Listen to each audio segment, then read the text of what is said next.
Hai, selamat pagi, siang, malam, atau kapanpun Anda melihat video ini.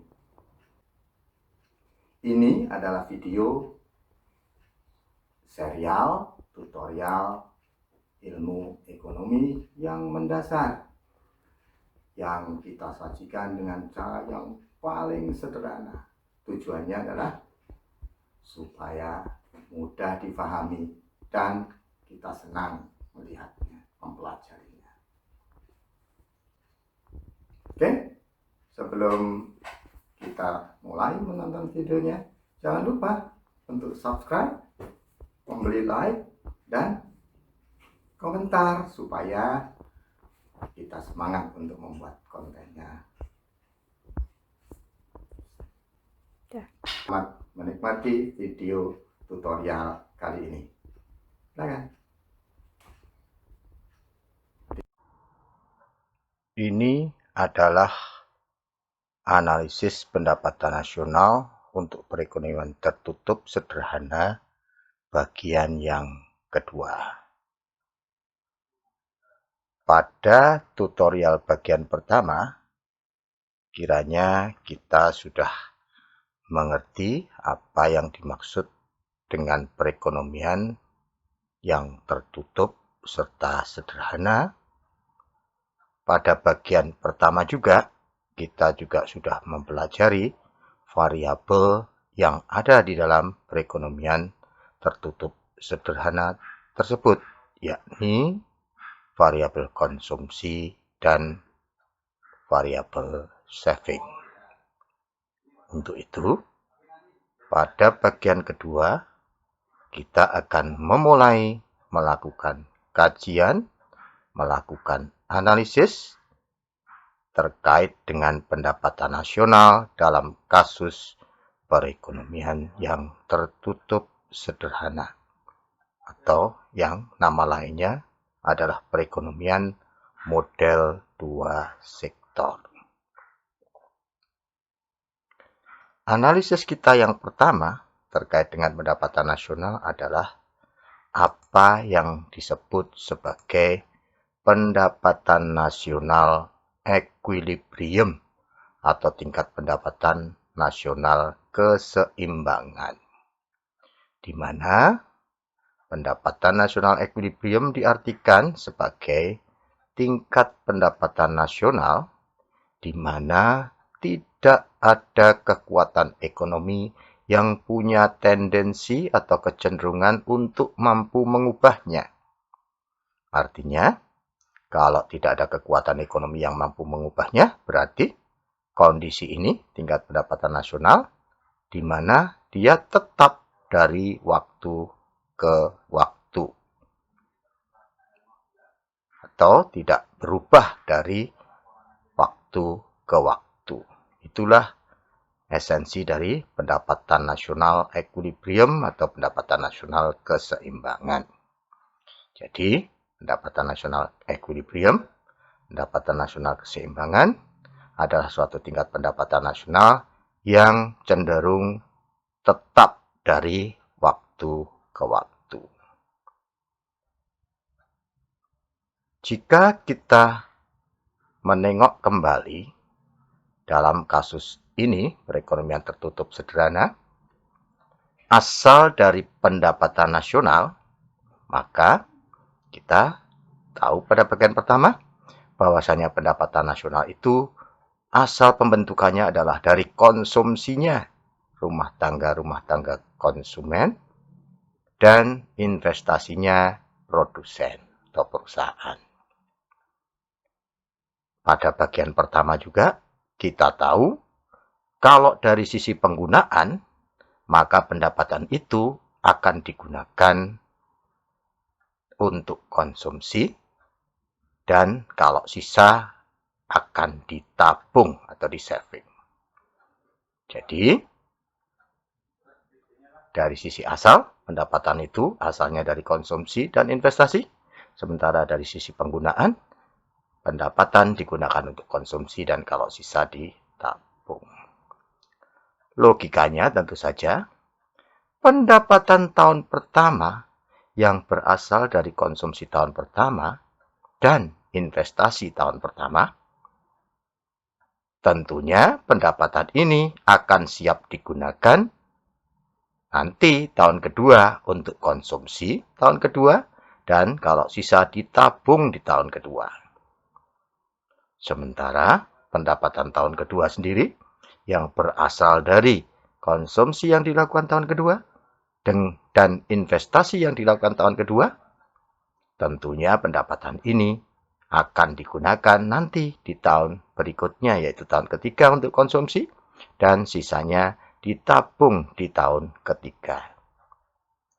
Sementara pendapatan tahun ketiga sendiri, yang nanti asal pembentukannya berasal dari konsumsi di tahun ketiga dan investasi di tahun ketiga, tentunya pendapatan tahun ketiga ini akan siap digunakan di tahun keempat untuk konsumsi, dan sisanya ditabung di tahun keempat. Begitu seterusnya. Ya. Nah, kalau kemudian equilibrium tadi dikatakan sebagai tingkat pendapatan yang cenderung tetap dari waktu ke waktu karena tidak ada kekuatan yang mampu mengubahnya, maka tentu saja keadaan equilibrium ini mensyaratkan bahwasanya besarnya pendapatan tahun pertama itu tidak berubah di tahun kedua. Pendapatan tahun ketiga tidak berubah dari tahun yang kedua. Pendapatan tahun ketiga tidak berubah dari tahun kedua, pendapatan tahun keempat tidak berubah dari tahun ketiga, dan seterusnya.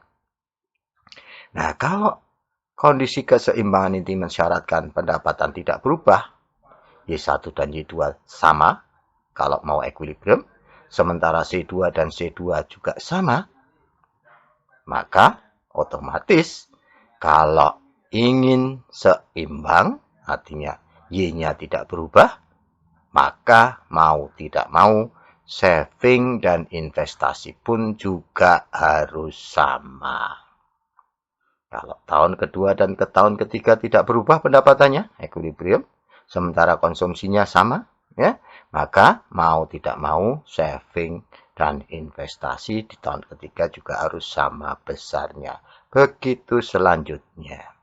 Nah, yang terakhir ini, ya, yang saving sama dengan investasi ini, kemudian kita adopsi sebagai syarat tercapainya keseimbangan untuk perekonomian tertutup sederhana. Syarat tercapainya keseimbangan untuk perekonomian model dua sektor. Di mana syarat tersebut adalah ya akan mencapai keseimbangan ketika saving itu sama dengan investasi. Jika ini tidak tercapai, tentu saja, maka tidak terjadi keseimbangan, atau dengan kata lain, pendapatannya akan berubah dari waktu ke waktu.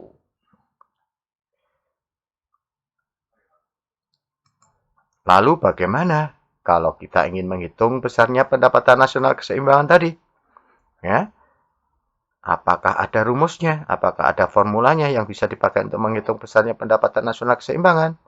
Kita bisa mencari formulasinya dengan dua jalan. Ya. Untuk menghitung tingkat pendapatan nasional equilibrium, kita bisa melihat memanipulasi dari asal pendapatan untuk perekonomian yang bersangkutan. Dan yang kedua, kita bisa memanipulasinya dari syarat tercapainya keseimbangan untuk perekonomian tertutup sederhana dimaksud. Ya. Kalau kita melihat dari asal, maka di perekonomian tertutup sederhana, pendapatan itu berasal pembentukannya dari konsumsi dan investasi. Ya, investasinya variabel N eksogen, sudah tertentu, sementara konsumsinya kita tahu, fungsinya adalah A plus MPC Y. Ya. Nah, kalau MPC Y ini saya pindah ke ruas kiri, maka saya akan peroleh Y minus CY sama dengan yang ditinggal A plus I. Di depan sini ada angka 1. Kalau saya keluarkan Y-nya, maka saya peroleh 1 dikurang MPC dikalikan Y sama dengan A per I.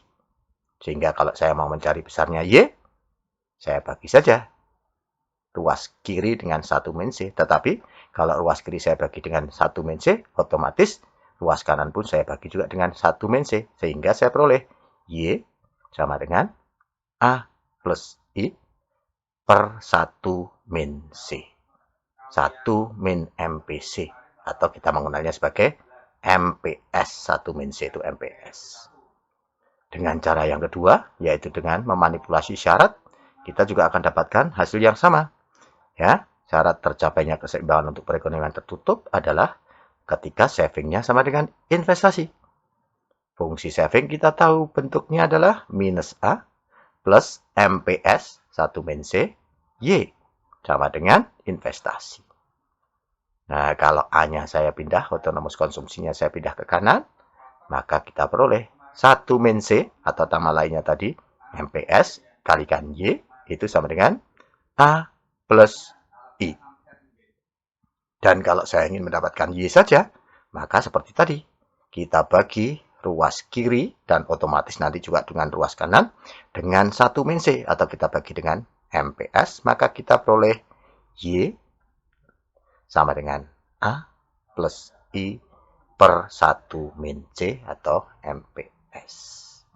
Jadi, memanipulasi asal pendapatan ataupun syarat tercapainya keseimbangan untuk perekonomian tertutup sederhana, perekonomian model 2 sektor akan kita peroleh rumus pendapatan nasional equilibrium yang sama, yaitu pendapatan nasional equilibrium, ya, itu bisa dicari sebesar A ditambah dengan investasi dibagi dengan 1 min C atau dibagi dengan MPS.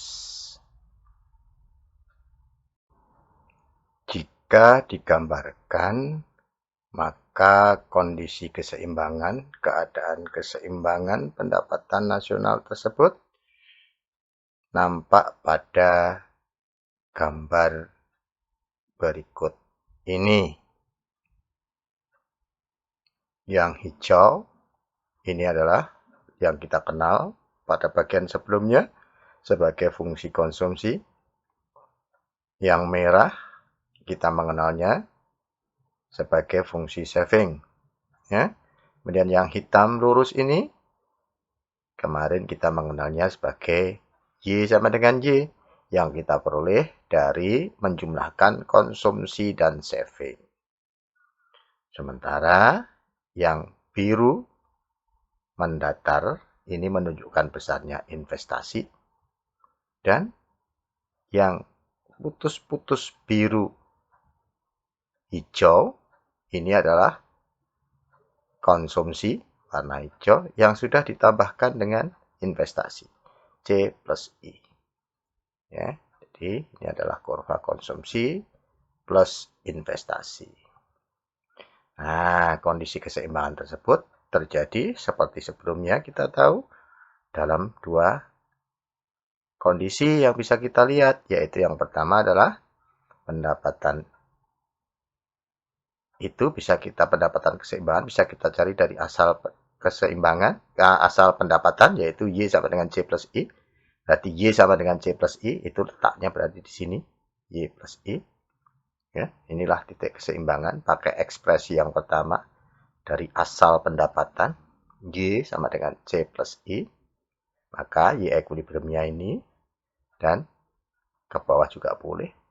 Tetapi kalau kita mau mengekspresikan dengan cara yang kedua, yaitu dari syarat keseimbangan, di mana syarat keseimbangan itu S sama dengan I, maka equilibrium itu ada di sini.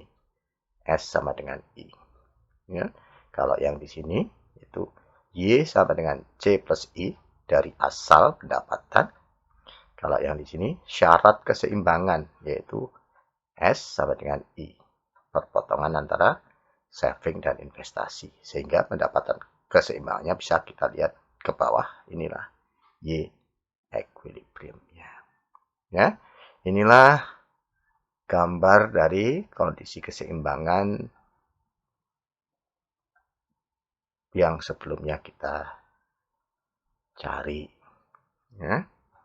Di yang pertama, ini adalah menggunakan asal Y sama dengan C plus I. Sementara yang kedua ini, di sini, equilibrium juga. Itu kalau kita menggunakan syarat, yaitu S sama dengan I.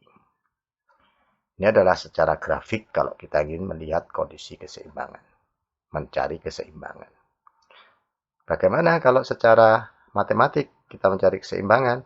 Ya kita gunakan rumusnya saja. Misalnya, ada contoh kasus sebuah perekonomian yang diketahui fungsi konsumsi ditunjukkan oleh persamaan C sama dengan 20 plus 0,75 Y.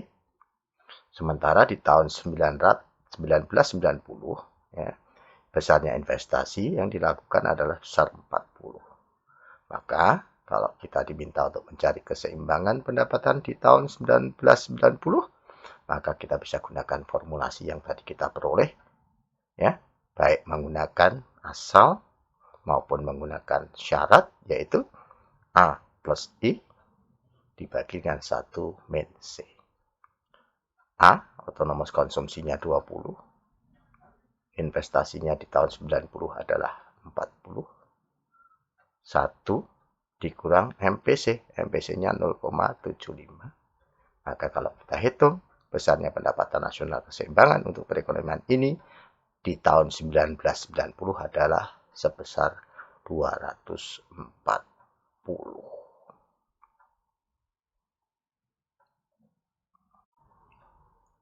Sepanjang tidak terjadi perubahan apa-apa di dalam perekonomian, maka pendapatan keseimbangan ini akan cenderung tetap.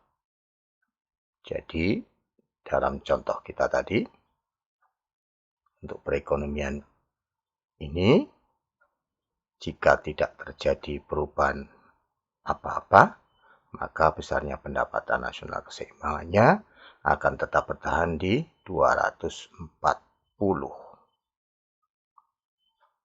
Namun ceritanya akan menjadi berbeda ketika kemudian di dalam perekonomian terjadi goncangan atau shock. Misalnya, investasinya bertambah dari yang semula investasi sebesar 40, sehingga keseimbangannya di pendapatan 240. Kemudian di tahun berikutnya investasinya bertambah. Nah, kalau kemudian terjadi goncangan dalam perekonomian seperti ini, ada shock seperti itu, ada perubahan investasi sebagai contoh kita tadi, maka nanti pendapatan nasional akan berubah mencari keseimbangan yang baru. Pertanyaannya kemudian adalah, apabila investasinya tadi berubah,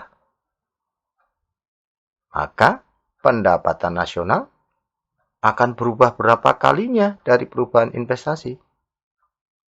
Apakah sama besarnya dengan perubahan investasi?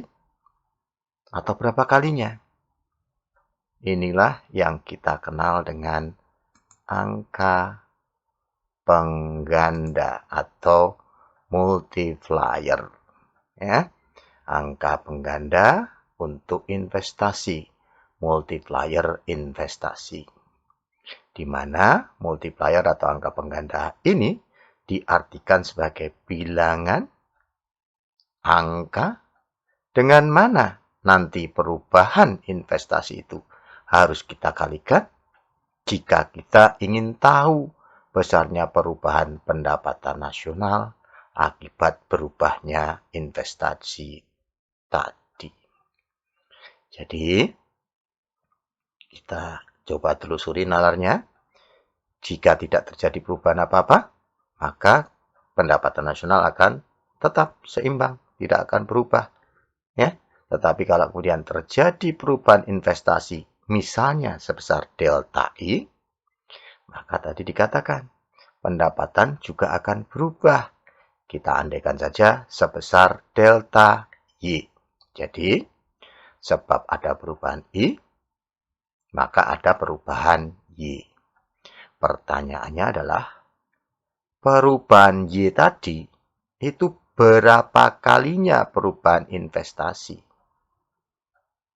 K inilah yang kita sebut sebagai angka pengganda investasi tadi.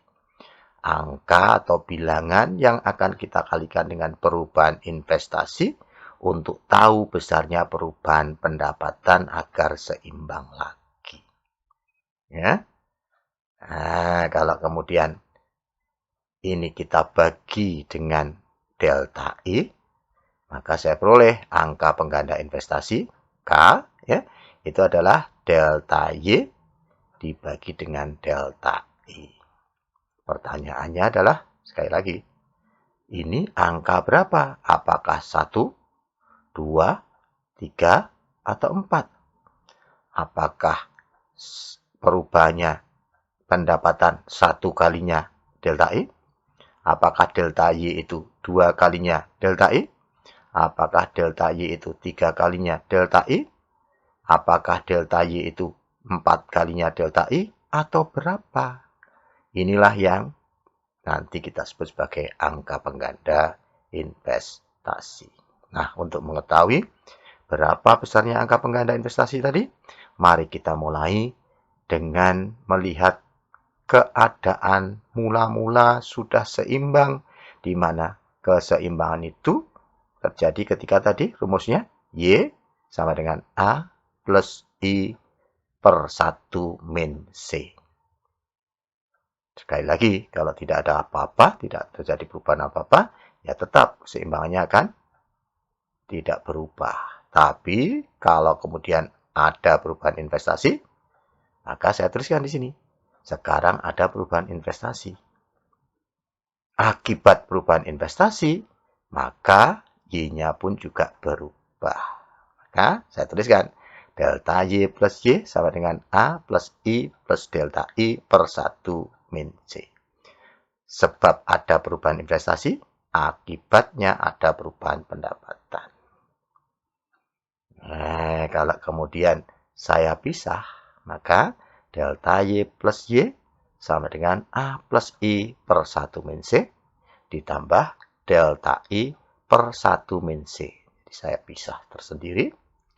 Nah, padahal kita tahu kalau Y itu sama saja dengan A plus I per 1 min C. Ini dan itu sama. Oleh karenanya, ya, boleh kita coret. Ya, ini dan itu sama. Oleh karenanya, ya, kita tinggal punya ya delta Y sama dengan delta I per 1 min C. Nah, angka pengganda tadi dari berapa tadi? Delta Y per delta I. Maka kalau begitu ini saya bagi saja dengan delta I. Maka saya akan peroleh delta Y per delta I. Delta Y per delta I, itulah angka pengganda yang kita mau cari. Ya, delta Y per delta I, itulah angka pengganda adalah sebesar delta I dibagi delta I 1 per 1 min C. Maka sekarang kita tahu bahwasanya besarnya angka pengganda investasi itu adalah 1/1 min C kali. Atau 1 min C itu adalah MPS. 1/MPS kali. Jadi, kalau nanti ada perubahan investasi, maka pendapatan akan berubah 1/MPS kali dari perubahan investasi tadi. Nah, sebagai contoh, misalnya kita bisa lihat ya, contoh yang tadi, konsumsi diketahui seperti itu ya, contoh yang sebelumnya. Kemudian investasinya 40 ya di tahun 90. Maka tadi sudah kita hitung Y equilibrium di tahun 90 adalah sebesar 240.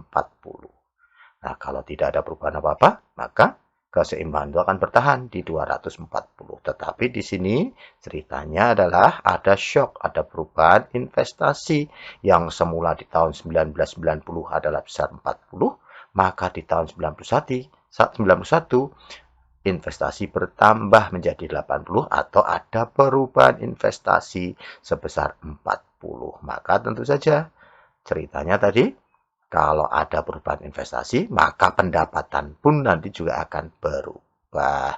Pertanyaannya adalah berapa kali perubahannya? Kalau investasinya ini 40 berubah, apakah pendapatannya nanti juga berubah 40? Berarti 1 kalinya. Apakah kalau investasinya berubah 40, nanti pendapatannya berubah 80? Berarti 2 kalinya. Apakah investasinya kalau berubah 40, nanti pendapatannya berubah 160, 4 kalinya, atau berapa kalinya? Tadi sudah kita tahu bahwasanya angka pengganda investasi itu adalah 1 MPS. Maka saya cari angka pengganda investasi adalah 1/1 atau 1 MPS. Nah, 1 C. C-nya adalah MPC. MPC-nya 0,75. Maka MPS-nya 0,25. 1/0,25 itu adalah 4. Artinya, nanti kalau investasi berubah 40, maka pendapatan akan berubah sebanyak 4 kalinya. Oleh karenanya saya bisa menghitung bahwasanya pendapatan equilibrium di tahun 91 adalah pendapatan equilibrium di tahun sebelumnya, tahun 90, ditambah perubahan pendapatan akibat berubahnya investasi tadi. Pendapatan di tahun 1990 adalah 240, sementara angka penggandanya adalah 4, dan investasinya berubah 40, ya, 4 berubah 40, maka perubahan investasinya kalau kita hitung adalah 160 akibat ini berubah 40 tadi 4 kalinya, berarti 160, maka Y equilibrium di tahun 91 adalah 400, ya. Inilah saudara sekalian bagaimana bekerjanya angka pengganda, ya. Jika investasinya berubah 40, ya, ternyata karena MPC-nya 0,75, berarti MPS-nya 0,25, maka angka penggandanya 4. Artinya, kalau ada perubahan investasi sebanyak 40 ini tadi, maka pendapatan akan berubah 4 kalinya. 4 kali dari 40 atau 160. Dari yang semula 240, sekarang bertambah 4 kali dari 40, 160 menjadi 400. Begitulah ya bekerjanya atau dahsyatnya yang namanya angka pengganda, ya. Jadi ternyata ya kalau investasi itu didorong, ya, ditambah, maka akan melipat-lipat kali merubah pendapatan, ya. Inilah alasan mengapa setiap perekonomian itu mendorong terjadinya investasi. Karena ternyata investasi yang dilakukan itu akan menciptakan tambahan pendapatan yang berlipat-lipat tergantung dari MPC dan MPS-nya, ya. Inilah saudara sekalian, ya. Tidak heran kalau setiap perekonomian itu mendorong terjadinya investasi, ya.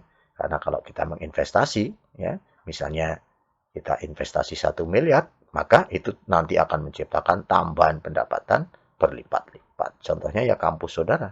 Ya. Kampus saudara itu investasi membangun kampus yang dulu sekitarnya adalah cuma persawahan, kemudian akibat dibangun kampus, maka kemudian menciptakan tambahan pendapatan berlipat-lipat bagi lingkungannya.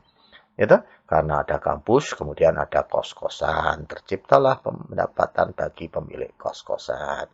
Karena ada kampus yang diinvestasikan oleh yayasan saudara gitu ya, maka akan ada warung-warung berdiri, terciptalah tambahan pendapatan bagi pemilik warung.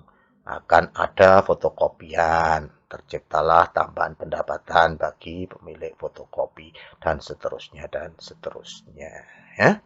Inilah yang namanya angka pengganda. Ada satu hal lagi yang penting perlu kita pahami, yaitu adalah apa yang disebut sebagai kapasitas produksi nasional. Kapasitas produksi nasional diartikan sebagai batas kemampuan suatu perekonomian di dalam menghasilkan barang dan jasa tiap satuan waktunya. Batas kemampuan suatu perekonomian dalam menghasilkan sandang, pangan, papan tiap satuan waktunya. Ya. Nah, kapasitas produksi nasional ini berbeda-beda dari setiap perekonomian. Ya.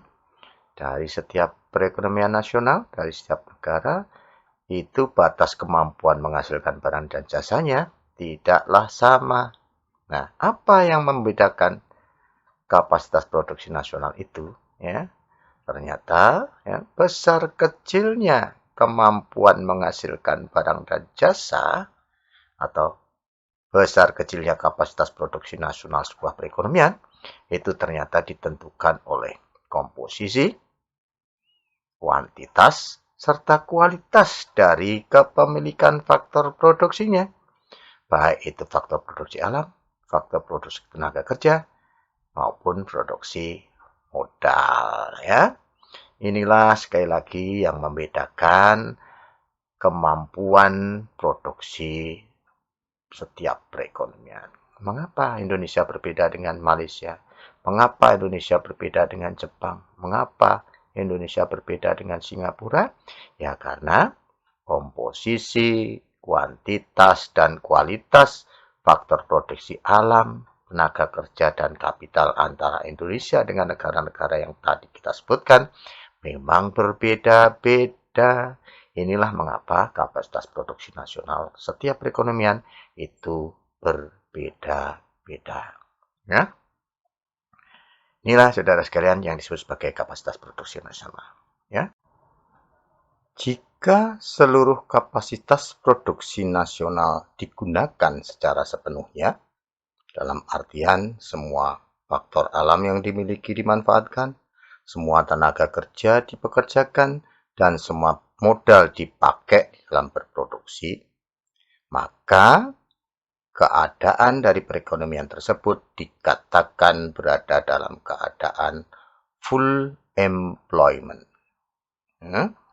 Suatu keadaan di mana seluruh kapasitas produksi nasional itu digunakan sepenuhnya. Namun ada keadaan yang lain di mana ada sebagian kapasitas yang menganggur. Ada faktor alam yang dianggurkan, ada faktor tenaga kerja yang tidak dipakai, ada faktor kapital atau modal yang tidak dimanfaatkan, maka keadaan ini disebut sebagai underemployment. Keadaan di mana sebagian kapasitas produksi itu menganggur. Dan ini tentu saja tidak sehat perekonomian, karena tidak mampu menggunakan seluruh kemampuan yang dimilikinya. Nah, keadaan ini akan menimbulkan penyakit ekonomi yang disebut sebagai deflasi, kelesuan perekonomian. Ya. Jadi, keadaan underemployment itu akan memicu penyakit ekonomi yang namanya deflasi. Sementara ada keadaan yang lain lagi, yaitu sebetulnya kapasitas produksi itu sudah digunakan seluruhnya, ya, sudah digunakan dalam penggunaan secara penuh, tetapi permintaan masyarakat secara total akan barang dan jasa itu masih terus bertambah. Nah, inilah yang disebut sebagai keadaan overemployment. Ya. Dan seperti halnya underemployment yang memicu terjadinya penyakit deflasi, overemployment akan memicu terjadinya penyakit yang lain yang disebut sebagai inflasi. Ya, sebagai akibat sebetulnya kemampuannya sudah digunakan sepenuhnya, tetapi permintaannya barang dan jasa masih terus saja bertambah. Perekonomian jadi kepanasan.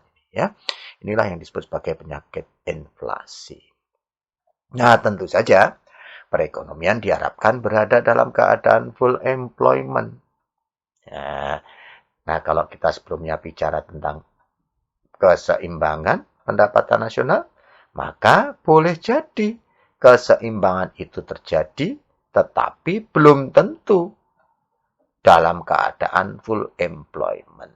Ya, boleh jadi pendapatan nasionalnya seimbang, tapi perekonomian berada dalam keadaan underemployment, artinya akan menyebabkan deflasi. Atau sebaliknya, pendapatan nasional terjadi keseimbangan, tetapi sebetulnya perekonomian mengalami overemployment, berarti akan menyebabkan terjadinya penyakit inflasi. Tentu saja yang diharapkan adalah perekonomian itu berada dalam keseimbangan sekaligus dalam keadaan yang full employment. Berarti perekonomian sehat-sehat saja, ya. Nah, tetapi kadang-kadang kejadiannya tidak seperti itu. Sebagai contoh, saudara bisa melihat kasus berikut ini.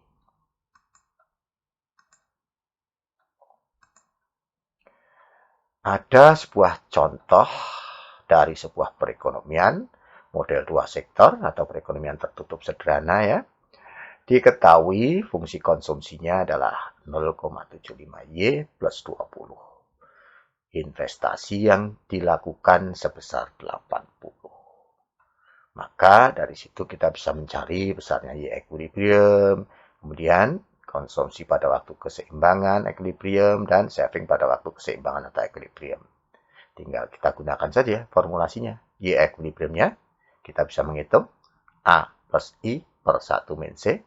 A-nya 20, I-nya tadi 80, 1 dikurangi MPC, MPC itu MPC apa? 1 min C itu MPC, MPC-nya 0,75, maka 20 ditambah 80 100 dibagi 1 dikurang 0,25 berarti 0,25 ya, 0,75 berarti 0,25, maka pendapatan nasional keseimbangan bisa kita hitung sebesar 400. Jika pendapatan nasional 400, maka konsumsi bisa kita hitung. Tinggal masukkan saja Y-nya 400, konsumsinya sebesar 320.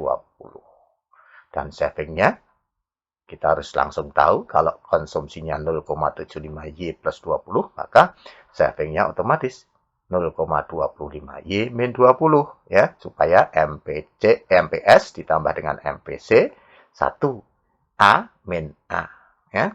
0,25Y min 20. Masukkan Y-nya 400 tadi, maka savingnya 80. Dan ini menjamin seimbang. Kenapa? Karena pada waktu itu investasinya 80 dan savingnya pun juga 80. Artinya syarat keseimbangan perekonomian model dua sektor terpenuhi. Ya. Nah, inilah yang namanya keadaan seimbang. Tapi tadi sudah kita katakan, seimbang itu belum tentu full employment. Ya, seimbang belum tentu sehat.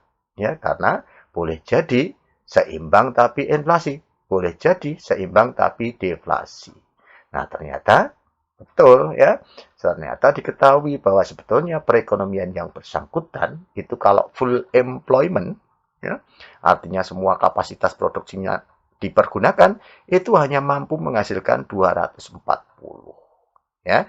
Jadi equilibriumnya tadi 400 ya, tetapi sebetulnya perekonomian itu hanya mampu menghasilkan barang dan jasa senilai 240.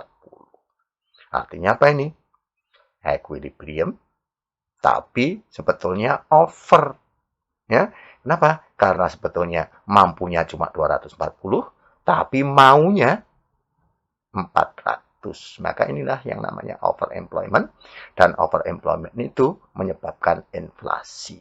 Ya, maka perekonomian yang bersangkutan meskipun equilibrium tapi mengalami inflasi. Nah, kalau kemudian saudara diminta untuk menghilangkan penyakitnya ini, saudara diminta untuk menjadi dokter perekonomian. Nah, policy ini, kebijakan ini, ya. Kalau saudara misalnya jadi menteri saya presidennya, saya minta saudara menghilangkan inflasinya, maka bagaimana caranya? Kita jadi ingat menggunakan angka pengganda tadi. Ya, kalau mau hilang inflasinya, gimana caranya? Ya, gampang saja. Jadikan 400 ini menjadi 240. Jadikan yang maunya 400 itu sesuai dengan kemampuannya yang 240.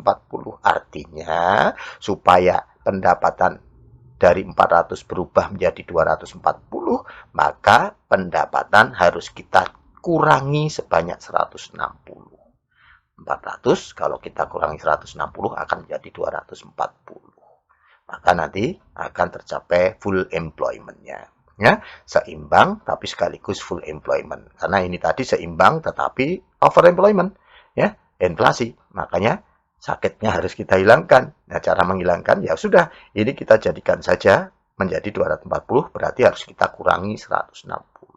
Caranya gimana? Saya ingat tadi pakai angka pengganda, ya, delta Y sama dengan K kalikan delta I. Ya toh? K-nya, angka penggandanya adalah 1 MPS. 1 MPS, ya, adalah 4. Artinya angka penggandanya 4. Maka saya bisa mencari. Kalau saya menghendaki pendapatan nasionalnya berkurang 160, supaya berubah dari 400 menjadi 240 saja, supaya tercapai full employment-nya, ya, supaya tidak inflasi, ya, maka saya bisa menghitung, ya, delta Y-nya saya inginkan minus 160, angka penggandanya 4 dikalikan dengan delta I, maka saya bisa menghitung delta I-nya adalah sebesar minus 40. Apa ini artinya, saudara sekalian? Apa ini artinya? Apa ini artinya? Ya, artinya kita bisa menghilangkan inflasinya, ya, kita bisa menghilangkan inflasi, ya, menjadikan perekonomian full employment dengan jalan mengurangi investasi sebanyak 40. Yang tadinya sebesar 80, kita kurangi 40, berarti kita usahakan investasi cukup sebesar 40 saja. Inilah kebijakan yang bisa kita ambil untuk mengatasi sakit perekonomian yang disebut inflasi tadi gara-gara equilibrium tetapi over employment. Inilah saudara-saudara sekalian ya, simulasi bagaimana kita menggunakan teorinya ya, menggunakan dalam hal ini angka pengganda untuk mengatasi permasalahan perekonomian ya, seperti yang dulu kita katakan di awal perkuliahan dulu ya. Kita belajar ini adalah supaya kita nanti bisa mengatasi, mengobati perekonomian gitu ya, kalau menghadapi masalah. Nah, ini ternyata kita bisa simulasikan. Kita bisa mengatasi masalah inflasi menggunakan apa tadi? Policy, yaitu mengurangi investasi ya. Nah, inilah contoh sederhana ya. Nanti saudara silahkan berlatih lagi menggunakan contoh yang lain seperti yang ada di slide terakhir ini. Silahkan saudara mengerjakannya. Silahkan berlatih membuat kebijakan mengatasi penyakit atau masalah perekonomian. Silakan. Itulah video tutorial kita kali ini ya. Semoga kita bisa menikmatinya, mempelajarinya dengan baik. Sekali lagi jangan lupa subscribe karena subscribe itu gratis. Kemudian berikan like ya supaya saya semangat, dan jangan lupa juga komentar supaya kita bisa memperbaiki kontennya dari waktu ke waktu. Terima kasih, sampai ketemu lagi.